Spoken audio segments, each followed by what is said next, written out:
gotten a good reaction, a very sympathetic reaction, and an understanding reaction. Many of them had been misinformed by the American government into thinking that black people in America don't identify with Africa, and therefore they've restrained themselves from voicing their interest in our problem. But I've impressed upon them that our problem is their problem, as well as their problems are our problem. The Egyptian diplomatic people have been instructed to show courtesies to Negro nationalists. Nasser's diplomatic people, who normally would not associate with temple-type low-class Negroes, now go out of their way to flatter them. Some weeks ago, our source called on the secretary to advise the department that through contacts of his in Harlem, he had had rather significant indications that money in support of extremist Negro groups in the recent riots was being derived from certain UN missions. Specifically, he named UAR, Ghana, Cameroon, Algeria, and surprisingly, Nigeria. The matter is obviously one of great political sensitivity, both internationally and domestically. The department considered the matter one of sufficient importance to discuss with President Johnson, who, in turn, asked Mr. Hoover to secure any further information. Now, one thing, though, I do want us to be clear on, it wasn't so much Islam, but clearly Malcolm's internationalism clearly played was a major motivating force that explained why the Bureau did not want to pull back some of the things that they were doing behind closed doors and flaming the fire. And of course, it was also Malcolm's domestic radicalism. In other words, there were many things that Malcolm was doing that were deemed subversive, that was deemed threatening to the United States government, to the Johnson administration, to Hoover's mentality and the mentality of members of the Federal Bureau of Investigation, as well as CIA. And here was Brother Malcolm traveling around through Africa, equating, and in essence, saying that the United States was in no position to be talking, telling the rest of the world, giving the rest of the world lectures because of the things that were going on in this country. He had gotten the pledge of 8 African nations to take the case of Black America before the United Nations as a human rights case, as against a civil rights case. And I do not think this nation wanted to suffer the embarrassment of having that done. He was exposing colonialism. Our desire, our prayer, that we can have a peaceful, intelligent rally here this afternoon.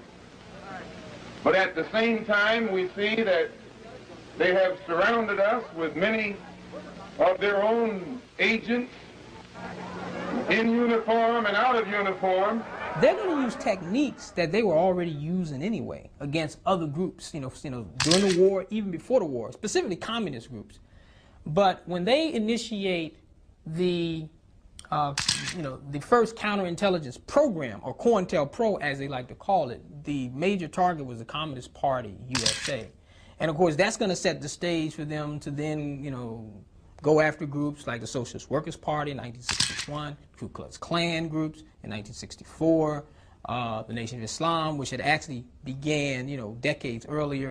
Counterintelligence deals with first getting the information and then using the information, or using some type of scheme, some type of program, some type of technique, some type of activity in order to hurt, in order to discredit, in order to disrupt, in order to destroy, or they like to use the term neutralize, which is kind of like an all-encompassing term, which means to weaken to the point that it's no longer a threat.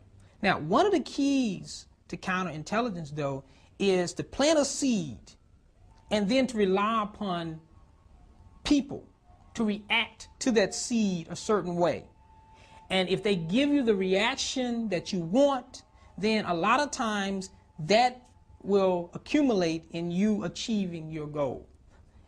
Now, another point that you want to be clear on is that one of the things that counterintelligence has used for a very long time is simply to exploit existing weaknesses of people. Jealousies and envies, personality conflicts, anything that they could use in order to weaken a target Chicago also feels that any anonymous letters or calls at this time could possibly identify the source of the information and could, instead of causing disruption, solidify the royal family and Malcolm. One of the unique things that the Bureau liked to do, which helped to cause division inside the ranks of the leadership of the nation, they would draft a letter that was very critical of Malcolm. And then what they would do is they would then send the letter to some of Malcolm's enemies inside the ranks of the national leadership. So much so that Elijah Muhammad, having received one of them, thought that Malcolm actually wrote the letter. All they wanted was for you to think that this is a legitimate letter, take the information in it seriously, and if it can plant a seed of dissension, if it can plant a seed that could cause some type of division, it was a successful counterintelligence apparatus. Now, something else that the Bureau also did as far as a nation, which was vintage FBI, was they planted newspaper articles. They have a core